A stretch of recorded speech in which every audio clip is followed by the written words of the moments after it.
Hoy en día, hablar con sinceridad de padres altamente disfuncionales sigue siendo un tabú. Incluso todavía hay muchas personas que les cuesta creer que este tipo de cosas sucedan, que hayan padres que odian a sus hijos. Sin embargo, debemos visibilizar y aceptar que la consanguinidad y el amor no siempre van de la mano, y que el engendrar a un hijo o dar a luz no significa que se quieran hacer las cosas lo mejor posible, a pesar de la inexperiencia o errores de cualquier madre o padre. En el video anterior estuvimos viendo cómo revisar en tu historia de manera un poco objetiva, clara y lógica el que un padre o una madre te odie. Hoy estaremos respondiendo en este video por qué sucede esto, por qué hay padres que aún en estos tiempos modernos odian a sus hijos y sobre todo qué hacer al respecto.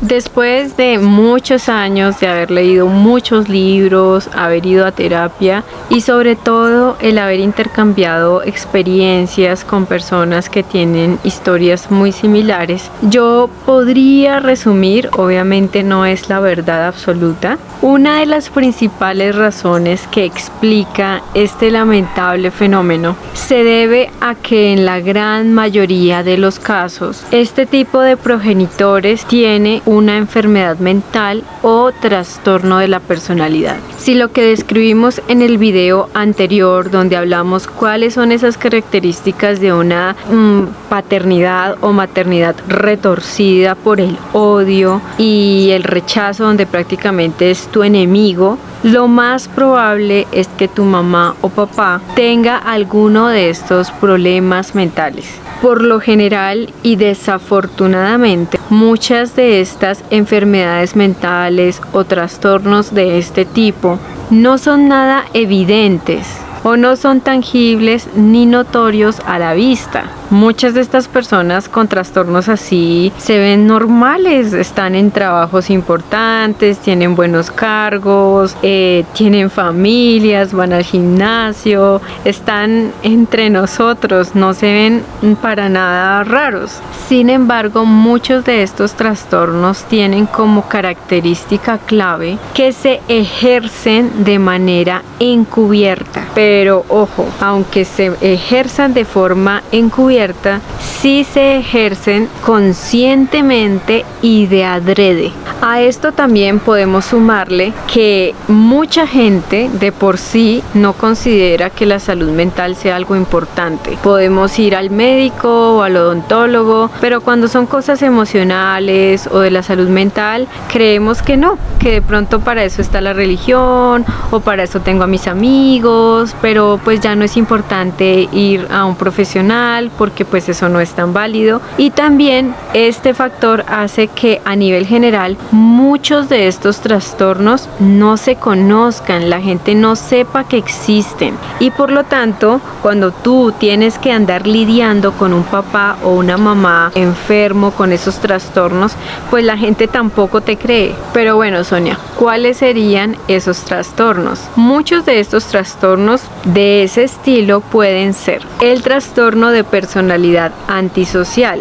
Es ahí donde ubicamos a los que comúnmente denominan sociópatas y psicópatas, el trastorno límite de la personalidad o borderline, el trastorno narcisista de la personalidad y otros trastornos de tipo esquizoide e incluso como el trastorno de bipolaridad. Muchas de las personas que tienen estos trastornos lamentablemente no identifican ni reconocen que tienen un problema. Por el contrario, la mayoría de este tipo de trastornos son un enorme peligro por los siguientes motivos. Primero, como ya mencionamos, muchas de estas anomalías se ocultan a propósito por la persona enferma. De hecho, la persona está convencida por completo de que ella está bien, que no tiene nada, que los que están dañados y los que están mal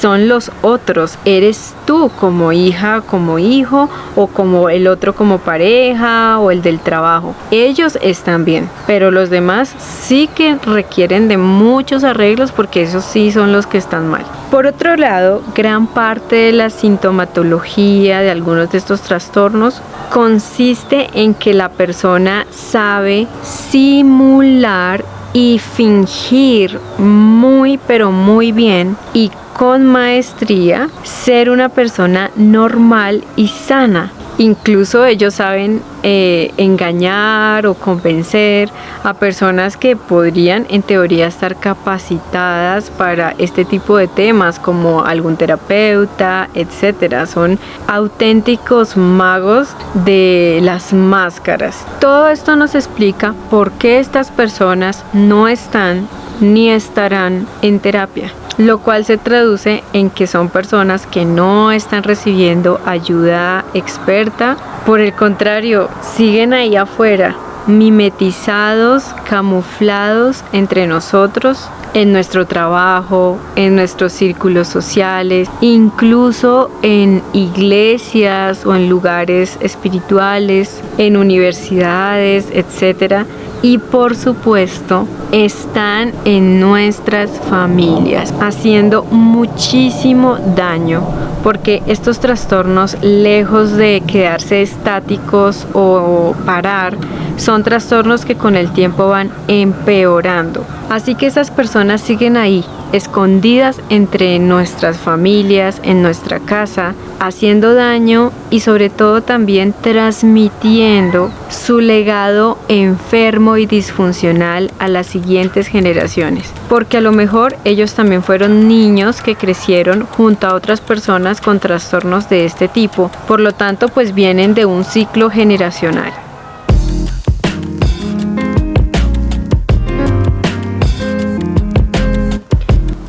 Ese proceso de estarte preguntando, de buscar respuestas, puede ser muy doloroso y agotador. Sin embargo, un trastorno, por el trastorno más grave que sea, no justifica para nada el daño que recibiste, así como tampoco excluye a tu papá o mamá de las consecuencias y de la responsabilidad por lo que te hizo.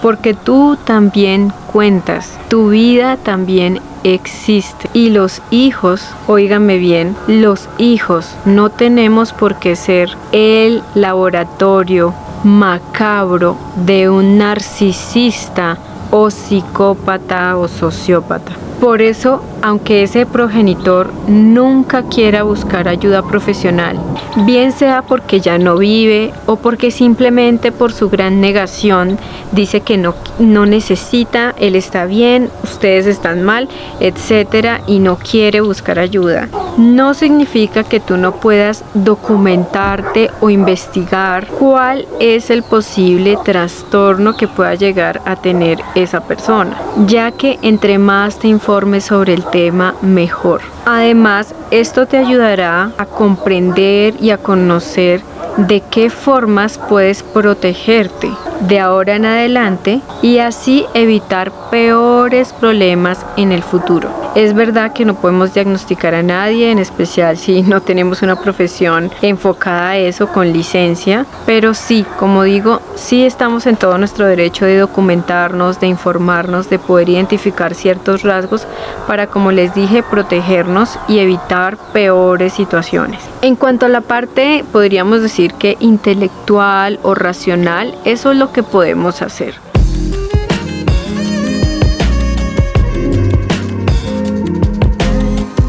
Pero ahora viene la parte, yo creo que es la interna, y consiste en que deberás armarte de mucha paciencia y prepararte psicológicamente para emprender el continuo camino de la recuperación.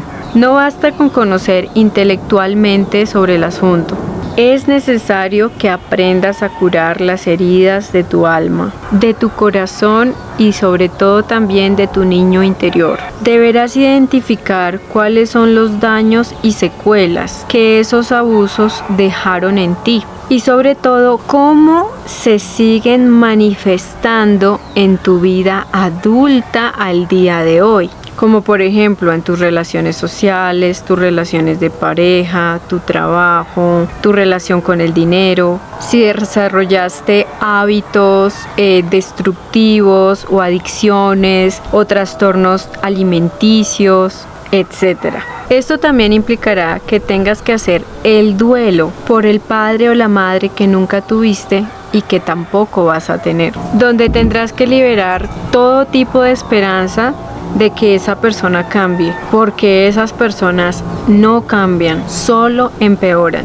Y la única manera de sanar y abrazar la vida será lejos de ellos. Asimismo, estará esa etapa de encontrarte a ti misma, a ti mismo por primera vez. Abrazarte y redescubrirte. Conocerte y darte permiso de ser tu propio yo, de vivir tu propia vida. No la que esa persona disfuncional con ese trastorno te impuso que tenías que vivir o ser la persona que jamás has sido. A medida de que vayas progresando en tu proceso de recuperación, también lograrás llevar la sanación a tus futuros o actuales hijos, deteniendo así el ciclo de crianza disfuncional y destructiva, integrando en ti una maternidad o paternidad mucho más sana, amorosa y resiliente. Finalmente, en los estadios más avanzados de tu recuperación y habiendo liberado el dolor, la rabia, la ira y la tristeza de este duelo, lograrás dar un paso del que nunca te creías capaz, y es el de ir perdonando internamente a ese padre o a esa madre, liberándote a ti del rencor y del resentimiento, del dolor que has arrastrado toda la vida. Ese perdón será uno de los regalos más grandes que te dará tu recuperación. Será la llave a tu libertad, incluso si esa persona ya no está viva. Sin embargo, este perdón del que te hablo, que se da, como te dije, en las partes más avanzadas de la recuperación, es un proceso interno y privado, exclusivamente para ti, no es para la otra persona. Por ningún motivo significa que le tengas que volver a hablar a esa persona o volverla a buscar, olvidar e invisibilizar todo el daño que esa persona te hizo y volver a dejar que haga contigo lo que quiera. El perdón no significa olvidar. El perdón no significa que te vuelvas a exponer a que esa persona te lastime otra vez. Como te indiqué, ese perdón es tu llave a la libertad. Es solamente para ti, para que puedas liberarte de los lazos que te unen a esa persona, aunque ya no se estén hablando, aunque ya haya muerto, etc. Por algo, este paso que se llega a dar está en las etapas más avanzadas de la recuperación. Y además, no es algo que tengas que tener afán por hacerlo. Todo esto requiere de un proceso de liberar primero el dolor que se te ha hecho y liberar también ese duelo, las expectativas, etcétera. Cuando tú logras ir depurando, desintoxicándote, ir drenando esas heridas, es que eso ya empieza a darse con el tiempo. Por eso es que no hay afán en todo esto y no es algo que se deba forzar. Este camino de recuperación o estas etapas que te acabo de indicar es tan solo un resumen. Por lo tanto, es un camino, un largo camino que hay que transitar si te quieres recuperar, y no es una meta a la que debas llegar. Siempre creemos que recuperarnos de algo o sanar o transmutar y liberar cosas es como una meta, es como la punta de una montaña donde ponemos una banderita y ya. No, el camino es la recuperación. Recuperarte es aprender a caminar tu vida y vivir de manera diferente. Eso es la recuperación. No es un destino, es un viaje. Finalmente, estos contenidos que podrás ver en este canal también tienen un enfoque, y es que no veas la recuperación como algo que te toca, sino que te empiezas a recuperar y quieres seguir en ese camino porque te gusta.